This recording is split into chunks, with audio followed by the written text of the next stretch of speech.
नमस्कार दोस्तों। Red book एस्ट्रोलॉजी.com में आपका बहुत बहुत स्वागत है। मैं समय समय पर छोटे छोटे लेख लिखता रहता हूँ लाल किताब के ऊपर। और लाल किताब मेरा एक बहुत ही फेवरेट सब्जेक्ट है। 1992 से मैं लाल किताब पढ़ रहा हूँ और मेरी कोशिश यही रहती है कि मैं लोगों को ज़्यादा से ज़्यादा फैक्ट्स उस किताब के बारे में आपको बता पाऊँ। पंडित रूपचंद जोशी जी ने जिन्होंने इस किताब को लिखा, उन्होंने भी इस किताब के बारे में लोगों को बिना किसी लाग लपेट के बताया। उनका ये जो इल्म था, गैबी इल्म था, उसको इन्होंने भरपूर लोगों को बांटा। तो इसी किताब का एक बहुत ज़्यादा बात किए जाने वाला सब्जेक्ट है जिसको बोलते हैं बुध का भेद। और बुध का भेद के साथ ही जुड़ा हुआ एक सब्जेक्ट और है, तोते की पैंती। तो मैं भी इसी विषय को आज आप लोगों से शेयर करना चाहूँगा। और ये सब्जेक्ट जो है ज़्यादातर उन लोगों को पसंद आएगा जो अभी इस किताब को पढ़ रहे हैं और जो लाल किताब में भी रुचि रखते हैं। और मेरी अपनी आदत के अनुसार मैं आपको बीच बीच में कुछ हिदायतें भी देता रहूँगा। तो मैंने आज का जो भी टॉपिक आपसे डिस्कस करना है उसके लिए मैंने कुछ छोटे छोटे से नोट्स बना रखे हैं। तो मैं कोशिश करूँगा अगर मैं सब्जेक्ट से भटकूँ भी तो मैं वापस उन नोट्स की तरफ आ जाऊँ। तो अ, आज जैसे कि मैंने बताया बुध को जानेंगे, तो बुध के बारे में जो बेसिक छोटी बातें हैं वो मैं ऑलरेडी अपने एक लेख में लिख चुका हूँ अपनी वेबसाइट पे। तो उन बातों को सभी को डिस्कस नहीं करूँगा मैं, उससे हट के जो और बातें आपको मैं बताऊँगा। तो उम्मीद है कि आपको अच्छे समझ आएंगी। और लाल किताब सीखने का ना कोई भी शॉर्टकट नहीं है। लोग क्या करते हैं, खुद उस किताब को पढ़ने के बजाय दूसरे लोगों के पीछे भागते हैं। पंडित जी ने भी कई मर्तबा कई मर्तबा ये बात कही है कि सबसे पहले आप 1939 पढ़ें, साथ में इसके मिला के ही 1940 पढ़ें। अरमान फरमान की बात कर रहा हूँ मैं। तो 1939 जो थी पंडित जी की, उसको वो फरमान कहते थे, और जो 40 थी उसको उन्होंने अरमान का नाम दिया। तो इन दोनों किताबों को आपको इकट्ठा मिला के पढ़ना चाहिए। तो आपको इन अरमान और फरमान दोनों को मेल करके जब पढ़ेंगे तो आपको समझ आनी शुरू हो जाएगी, बहुत अच्छे से समझ आएगी आपको। और ये दोनों होने के बाद आप 1941 और 42 पढ़ें, और सबसे अंत में आप 1952 पढ़ें। और मैं आप सभी प्रियजनों से हाथ जोड़ के एक रिक्वेस्ट करूंगा बार बार कि जो नए नए खिलाड़ी हैं वो किसी का भी कोई उपाय कराने से पहले अच्छे से समझ लें, नहीं तो इसका खमियाजा ना केवल आपको बल्कि उस शख्स को भी भरना पड़ सकता है जिसका कि आप उपाय करवा रहे हैं। यहाँ पर मैं एक बात और ऐड कर दूँ कि लोगों में कुछ ऐसा हो गया कि ज्योतिष के पास जाते हैं। देखो, हर चीज़ का हल नहीं है ज्योतिष के पास, सिर्फ शक्की ग्रहों का फ़ायदा उठाया जा सकता है। बहुत स्पष्ट रूप से लाल किताब में लिखा गया है। तो कोई भी आदमी अगर आपके पास कष्ट लेके आता है तो पहले आप उस कुंडली में आप देखेंगे कि क्या यह कष्ट दूर किया जा सकता है। अगर वह कष्ट दूर नहीं किया जा सकता तो फिर उसका उपाय कराना भी कोई ज़रूरी नहीं है ना। जब भी ये बात चलती है तो मुझे पंडित जी के द्वारा लिखी गई एक लाइन याद आ जाती है ना। अगर आप देखेंगे तो लिखा हुआ है कि खुद इंसान की पेश ना जाए, हुक्म विधाता होता है, सुख दौलत और सांस आखिरी, उम्र का फैसला होता है। बीमारी का इलाज है मगर मौत का इलाज नहीं, दुनियावी हिसाब किताब है कोई दावा खुदाई नहीं। ठीक है। तो जो ज्योतिष है वो आपका भाग्य नहीं बदल सकता, जो भाग्य में है उसमें वो रेखा में मेख लगा सकता है। ठीक है। ये बड़ी प्यारी भाषा है जो कि पंडित जी ने अपनी लाल किताब में लिखी है। मैं कुछ भी नहीं कह रहा हूँ, जो कुछ मैं पढ़ रहा हूँ लाल किताब से सिर्फ वही फैक्ट्स मैं बताऊंगा आपको, मैं अपना कुछ भी उसमें ऐड नहीं करूँगा। बस आपको अपने कर्मों पे भरोसा करना चाहिए, जो कर्म आपने किए हैं, और कर्म करने के बाद सब्र सबसे ज़रूरी है। अगर आप सब्र करेंगे और कर्म करेंगे तो आपको ज़रूर फ़ायदा होगा, लाजमी है। तो चलिए आइए विषय पे आते हैं। बहुत ज़्यादा लेक्चर हो गया।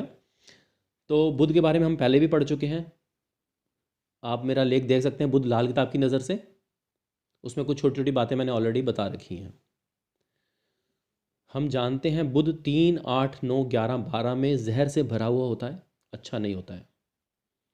यह ग्रह बहरूपिया है, मखोलिया है, जिसके साथ बैठता है, यानी कि बुरे के साथ बैठेगा तो और बुरा हो जाएगा, अच्छे के साथ बैठेगा तो और अच्छा हो जाएगा, यानी कि अपनी ताकत उसको दे देगा। सूर्य के साथ तो अपनी ताकत ही सूर्य को दे ही देता है, इसलिए इसे पूंछ भी कहा गया है। ठीक है। बुद्ध जिस घर में बैठा हो और उस घर का मालिक यदि खाना नंबर 9 में आ जाए तो वह ग्रह व्यर्थ हो जाता है और अपने शुभ फल नहीं दे पाता। बुध अकेला प्रभावहीन होता है। ऐसी स्थिति में वह अकेला जिस घर में बैठा हो इस घर के पक्के स्वामी के जैसा बन जाता है और वैसे ही प्रभाव यानी कि फल देना शुरू हो जाता है। इसको आप साथ में अपना किताब भी रेफ़र कर सकते हैं, जैसे कि किताब में दिया है कि अगर पहले घर में बुध अकेला बैठा हो तो पहले घर का स्वामी जो है वो सूर्य है, तो सूर्य उस समय जिस घर में बैठा होगा और जिस घर में बैठा होगा उसी घर में बुध अपना प्रभाव देना शुरू हो जाएगा। इसी प्रकार से पूरी गिनती दी हुई है, 1, 2, दूसरा घर पक्का बृहस्पति, तीसरा मंगल, चौथा चंद्र, पांचवा बृहस्पति, छठा केतु, सातवां शुक्र और बुध का सोन, ऐसे 12 तक है ना, जैसे 11 बृहस्पति का, 12 पक्का राहु का, इस तरह से। ठीक है जी। शुक्र और बुध एक साथ होते हैं ना तो ये सबसे अच्छा योग माना जाता है। परंतु वर्षफल में अगर कभी ऐसा भी होता है, क्योंकि वर्षफल में आपको पता ही है लाल किताब में कोई भी ग्रह अलग अलग चले जाते हैं ना, तो जैसे कि राहु केतु भी अपने 7वें का नियम तोड़ देते हैं। इसी प्रकार से शुक्र और बुध अगर आपस में साथ में बैठ जाएं, एक दूसरे से साथ में बैठ जाएं, तो यह कोई अच्छा योग नहीं है, दोनों ही नष्ट हो जाते हैं उस समय। सूर्य जिस वर्ष में लगन में आ जाता है उस समय भी शुक्र अच्छे फल नहीं देता, इस तरह से। बुध को नाजायज़ भी कहते हैं, नाजायज़ औलाद, नाजायज़ संबंध भी इसी से देख सकते हैं। वो मेरे को ध्यान आ गया एक्चुअली, क्या है आजकल लोग बैटिंग के पीछे बहुत भाग रहे हैं, टिप्स, लाल किताब के टिप्स, बैटिंग, ये वो।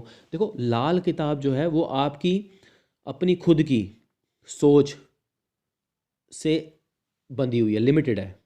अगर आप अपनी सोच का दायरा, अपनी गैबी ताकत जितनी बढ़ा लेंगे आप, उतना ही आप इसके बारे में अच्छे से प्रिडिक्शन कर पाएंगे। और किताब वही है जो पंडित जी ने लिखी, लेकिन उस किताब को जितना आप प्रैक्टिस करेंगे तो उसी को नियम को फॉलो करेंगे, आप प्रैक्टिस होती जाएगी और आप और ज़्यादा दायरा आपका बढ़ता जाएगा।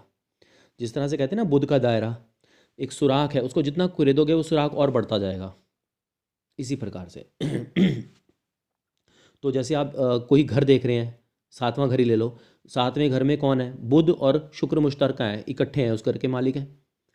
अब वो अगर खाली है तो दोनों बुध और शुक्र किस हालात में बैठे हुए हैं उनको समझो, तो वो अपना असर जरूर देंगे अपने खाली घर में कहीं बैठे हों। तो इस तरह से इस लॉजिक पे चलती हैं चीज़ें। ठीक है जी। अब सबसे ज़्यादा ज़रूरी बात जो हम कर रहे थे बुध के भेद के बारे में, है ना, जिसके बारे में हर कोई बात करता है, जानना चाहता है। यहाँ मैं सभी से फिर से रिक्वेस्ट करना चाहूँगा कि 1939 और 40 ज़रूर पढ़ें, उसमें रूपचंद जोशी जी ने इन किताबों में थोड़े थोड़े पार्ट में बहुत तफसील से, बड़ी डिटेल में बुध का भेद समझाया हुआ है, बहुत आसान तरीके से। 1942 तारमीम शुदा भी आप रेफ़र कर सकते हैं। ठीक है जी। तो तोते की पैंती की बात करते हैं। तोते की पैंती को आप कुछ इस तरह समझें, मैं थोड़ा सा आगे जाऊंगा अपने नोट्स में, फिर आऊँगा वापस। देखो तोता जो है ना वो बुध की चीज़ है। अगर आप नोट करेंगे तो तोते का सिर गोल होता है, ठीक है जी, और उसका जो रंग है वो हरा है, सब्ज रंग, है ना। और वो क्या करता है, नकल उतारता है बड़ी शानदार, बिल्कुल ऐसे बोलेगा जैसे एक आदमी बोल रहा है। तो बुध भी ऐसा ही है, मखोलिया, बहरूपिया, नकलची। बुध जो है ना, वो अकल की नकल कर सकता है, लेकिन अकल का बीज नहीं है वो। यही बात अगर आप पढ़ेंगे तो आपको किताब में लिखी मिलेगी, है ना। तो ये लाइन जो है बहुत ही ज़रूरी समझना है कि तोता इंसानी भाषा को समझता नहीं है, लेकिन वह इंसान की भाषा की नकल बड़ी अच्छी कर लेता है। इसीलिए पंडित जी ने कहा बुध अकल की नकल है, पर नकल का बीज नहीं है। ये लाइन उन्होंने 2-3 जगह इस्तेमाल भी की अपनी किताब के अंदर। तो तोते की पैंती या बुध ग्रह का भेद, इन दोनों ही बातों को हमने साथ साथ समझाना है। इसकी ज़रूरत क्या है पहले तो ये समझिए, क्योंकि मैंने अभी बताया बुध बहरूपिया है, जहाँ बैठता है, जिस ग्रह के साथ बैठता है उसकी ताकत में अपनी ताकत मिला देता है। अच्छा तो अच्छा, बुरा तो बुरा। कई बार हमने देखा है हम उपाय करते हैं, उपाय करने के बाद भी हमें प्रॉपर रिजल्ट नहीं मिलते जो हमें मिलने चाहिए। तो हमने फिर देखा भी ऐसा क्यों हो रहा है। मेरे साथ भी कई बार शुरू शुरू में ऐसा होता था। तो फिर मैंने जब इस किताब को बार बार पढ़ा, फॉलो किया, तो पंडित जी ने ये कहा कि सेफ साइड पे रहते हुए आपको चाहिए कि आप बुध का भेद निकाल लो। तो तोते की पैंती में क्या किया गया है, पंडित जी ने 11 खानों का, यानी कि 9वां खाना उन्होंने छोड़ दिया। 9वां खाना छोड़ के 11 खानों का उन्होंने, अकेला बैठा हुआ बुध अगर किसी में बैठा हुआ है तो वो कौन से ग्रह का ताकत लेके बैठेगा, ये उन्होंने तोते की पैंती में बताया उन्होंने, जो कि आप अपना किताब में से रेफ़र कर सकते हैं। अगर आप देखेंगे तो ये आपका 1939 है। 1939 के अगर आप जाएंगे तो पेज नंबर 40 पे, 40 पे इसके बारे में बड़े अच्छे से दिया हुआ है। जैसे वो एक पंजाब में बड़ी पुरानी कहावत है, लट पट पंछी चतर सुजान, कहो गंगा राम, राम राम, है ना, या राम श्री भगवान। तो उन्होंने इसी को, पैंती को, लट पट पैंती चतर सुजान, कहो गंगा रामा, राम श्री भगवान, है ना। तो ग्रह 10वें कुंडली का जो घर है, 10वां का जो खाना है, उसमें उन्होंने शनिचर का असर दे दिया। यानी कि बुध अगर 10वें घर में होगा तो वो 10वें घर में शनिचर का असर लेके बैठा होगा। ठीक है जी। बाकी जो उसकी असर कैफियत जिसको बोलते हैं वो उन्होंने इसके सामने लिखी हुई है, जो कि आप देख सकते हैं। मैं आपको यहाँ दिखा भी देता हूँ। ठीक है जी। तो ये है जी, है ना। आप इसको किताब से भी रेफ़र कर सकते हैं वैसे, क्योंकि मेरे पास ज़्यादा क्लियर नहीं आ रहा ये, तो बेटर हम इसको स्टेप को अवॉइड करते हैं। और जो किताब में रेफ़र कर रहा हूँ जी, ये आपका जो वेणी माधव जी हैं, उन्हीं की 5 किताबें मैं इस्तेमाल करता हूँ हमेशा, क्योंकि ये इन्होंने इसका रूपांतरण और बहुत बेहतरीन रूपांतरण किया है। तो मैं अभी 1939 की बात कर रहा हूँ, सामुद्रिक की लाल किताब के फरमान। ठीक है जी। पेज नंबर इसका 40 है। इसी तरह उन्होंने क्या किया, कुंडली का खाना नंबर 2 में अगर बुध है तो वो बृहस्पति का रूप असर लेके बैठा हुआ है। 11 में वो बृहस्पति का, 7 में बुध का, 3 में मंगल का, 6 में केतु का, 5 में बृहस्पति का, 12 में राहु का, 4 में चंद्र का, 1 में सूरज का, 7 में शुक्र का, 8 में मंगल बुध का। ठीक है जी। तो ये जो 35 हरफों की उन्होंने एक ज़बान या हरफों का इस्तेमाल किया, उसको समझाने का यही था कि किस्मत तो बृहस्पति ही है, और हर कोई बृहस्पति को ढूंढने लगा, किस्मत को ढूंढने लगा। ठीक है। अब उसका रंग क्या है, जर्द, यानी कि पीला रंग है बृहस्पति का। ठीक है। लेकिन वो बृहस्पति की तलाश जब शुरू हुई तो उस में ही क्या हुआ, तमाम रंगों का असर दुनिया की सब चीज़ों पर असर करता रहा। ठीक है जी। यानी कि यही नहीं पता लगा कि किस्मत छुपी कहाँ हुई है। तो ये इन्होंने एक तरह से समझाना चाहा हमें बुध के बारे में, यानी कि बुध बड़ा शक्तिमान है, क्या रूप लेके बैठा है कुछ नहीं पता, तो उसका भेद निकालने का एक तरीका ये हो गया। अब जो तोते की पैंती है वो हमने देख लिया। इसी के साथ साथ हम जो है बुध का भेद निकालने का एक फॉर्मूला भी पंडित जी ने हमें दिया है, जिससे कि बहुत ही आसानी से आप बुध का भेद निकाल सकते हैं। ठीक है जी। उसके बारे में बात कर लेते हैं। तो अच्छा हाँ, बीच में मैंने आपको बताया था कि खाना नंबर 9, अगर आप तोते की पैंती देखेंगे तो उसमें खाना नंबर 9 का रेफरेंस नहीं मिलता आपको। खाना नंबर 9 बहुत ही शक्तिशाली खाना है कुंडली का, जो कि किस्मत का आगाज़, किस्मत को जगाने वाला, किस्मत का खाना भी कहा जाता है। ठीक है जी। और इस खाने में आने को हर ग्रह तरसता है। यानी कुंडली में कोई भी ग्रह अगर आपका सोया हुआ है और वो अपने जागने के समय से पहले, यानी कि एक हर ग्रह का जागने की एक उम्र होती है ना, उससे पहले अगर उस 9वें घर में वो आ जाता है तो वो अपने आप ही ऑटोमेटिकली जाग जाता है, फिर आपको उसका उपाय करने की ज़रूरत नहीं है बिल्कुल भी। ठीक है जी। तो वो जागा हुआ ग्रह अपनी उम्र और प्लस अपनी जो ग्रह की जो उम्र है दोनों को जमा कर दोगे। अगर जैसे सपोज करो आपका चंद्र है, ठीक है जी, तो चंद्र की उम्र जो है आप देखेंगे 24 साल, है ना, और उसका जो अरसा, दोनों को मिला के जो प्लस कर देंगे तो उतनी उसकी उम्र तक वो आपका अच्छा ही असर देगा, फिर वो बुरा असर नहीं देगा। इसलिए 9वां घर बड़ा ही शक्तिशाली घर है और इसकी अपनी बहुत कंडीशंस हैं, बहुत हालात हैं। तो इसलिए उसमें बुध का अगर आपने हालात देखने हैं, वो तो अलग से हम अलग से देख लेंगे, लेकिन इसमें इसीलिए इन्होंने 9वें घर को शामिल नहीं किया गया तोते की पैंती में। ठीक है जी। तो और ये 9वां जो खाना है ये हर ग्रह की बुनियाद भी है, ये भी आप याद रखें। अच्छा, जैसा कि मैंने पहले बताया, लाल किताब में पंडित जी ने बुध को सर्वशक्तिमान कहा है, जिसका सुराग जितना कुरेदो उतना बढ़ता चला जाता है, यानी कि इसकी महिमा अपरंपार है। अच्छा, ये मैं आपको बता ही चुका हूँ कि ये नसें भी हैं, नाड़े भी हैं, दांत हैं, नाक का अगला हिस्सा जो है वो भी बुध है, आवाज़ हमारी, है ना, उसके आवाज़ से ही आप पहचान सकते हो कि ये बृहस्पति प्रधान है, बुध प्रधान है, आपको बृहस्पति बुध की ताकत पता लग जाती है। ठीक है ना। तो यह बहरूपिया ग्रह अपना भेद छुपा कर रखता है। तो अब बुध अगर नहीं होगा या बुध खराब हो जाएगा तो बुध के बगैर ग्रहों में झुकने झुकाने की ताकत ही खत्म हो जाती है, ये भी आप ध्यान रखना। ठीक है जी। तो तोते की पैंती में तो हमने कुंडली के 11 खानों का असर देख लिया हमने। ठीक है जी। अब बुध के भेद की हम बात कर रहे थे। क्या है कि पंडित जी ने हर ग्रह की एक ताकत का पैमाना नापने का एक उन्होंने एक असर दिया है। ठीक है। अगर आप बुध का भेद चैप्टर खोलेंगे अपने इसमें, जैसे कि अब देखिए मैंने ये आपका 1940 यानी कि लाल किताब के अरमान जो हैं पंडित वेणी माधव जी की, वो मैं रेफ़र कर रहा हूँ। तो इसमें पेज नंबर आप 185 पे जाएँ। शुरू तो वैसे 184 पे हो रहा है, इधर आप जाएँ तो इधर उन्होंने बहुत अच्छे से सिलसिलेवार आपको बता दिया कि ग्रहों की ताकत क्या है, पैमाना क्या है। जैसे कि बृहस्पति को उन्होंने 9 की पावर दे दी, बृहस्पति को उन्होंने 6 की पावर दी है, सूरज को 9 की, चंद्र को 8 की, शुक्र को 7 की, मंगल को 5 की, बुध को 4 की, शनिचर को 3 की, राहु को 2 की और केतु को 1 की। ठीक है सर। तो ये जो हर ग्रह की ताकत है ना, ये पैमाना है उस मतलब ग्रह को देखने का। ठीक है, इसकी इतनी पावर, इसकी इतनी पावर। अब होगा क्या, बुध आपका जहाँ भी बैठा हुआ है, एक कुंडली आप उठा लीजिए जैसे, अब जैसे इसी में इन्होंने एक एग्जांपल दिया हुआ है, कुंडली दी हुई है एक, वो लाल किताब की कुंडली है, राहु इसमें 2 में है, सूरज और बुध 3 में बैठे हुए हैं, बृहस्पति 4 में, शुक्र मंगल 5 में, चंद्र 6 में, 7वां खाली है, 8 में केतु है, 9 10 11 खाली और शनिचर जो है 12 में बैठा हुआ है। ठीक है जी।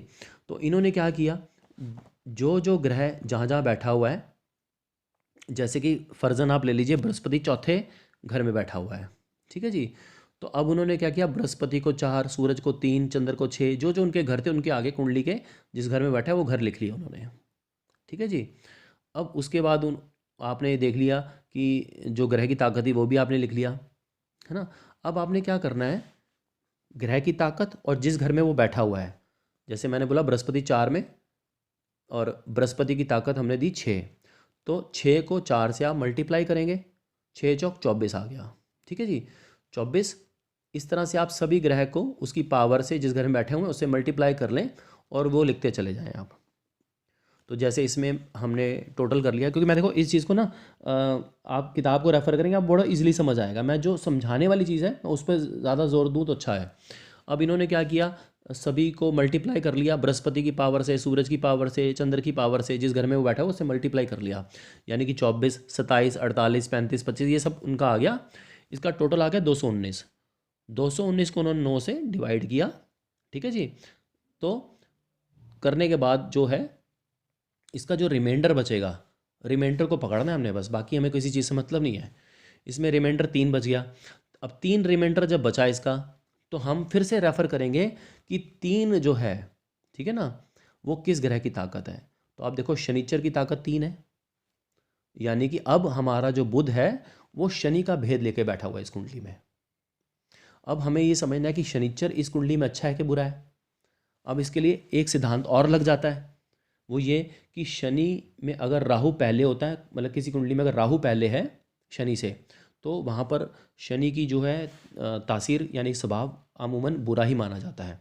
तो यानी कि शनि तो आपका यहाँ बुरा होकर बैठा हुआ है, तो शनि जो है उसका बुरा स्वभाव है, और बुध यानी कि शनि के बुरे स्वभाव वाला होके सूरज के साथ बैठा हुआ है। तो आप सोच लो, आप यहाँ तो आप सोच रहे थे कि सूरज और बुध इकट्ठा है, तो यहाँ तो भाई बहुत अच्छा राजयोग बन गया है ना। और बुध का अपना घर, हालांकि बुध तो इसमें बुरा ही असर देता है, थुकता कोड़ी कहलाता है, लेकिन सूरज के साथ आने पे बुध ने सूरज को ताकत दे दी और सूरज बहुत बढ़िया होगा जी, फर्स्ट क्लास हो गया जी। लेकिन पता लग रहा है यहाँ पिता से झगड़े और राज दरबार में अवनति हो रही है, परेशानी आ रही है, सेहत भी खराब हो रही है। तो ये सब क्या था? पैसा जा रहा है, बंदे को पता नहीं लग रहा। तो ये तो धोखा हो गया यहाँ पर। तो इसलिए हमने यहाँ पर बुध का भेद निकाला और हमें पता लगा ये तो शनि बैठा हुआ है यहाँ पर, वो भी बुरे स्वभाव का। तो अब जब बुध का समय आएगा, ठीक है जी, और देखो इस किताब में बड़ा साफ साफ लिखा हुआ उन्होंने, ठीक है, तो जब बुध का वक्त आएगा उस समय ये जो शनि स्वभाव का बुध यहाँ बैठा हुआ है ये अपना दुगना बुरा असर दिखाएगा।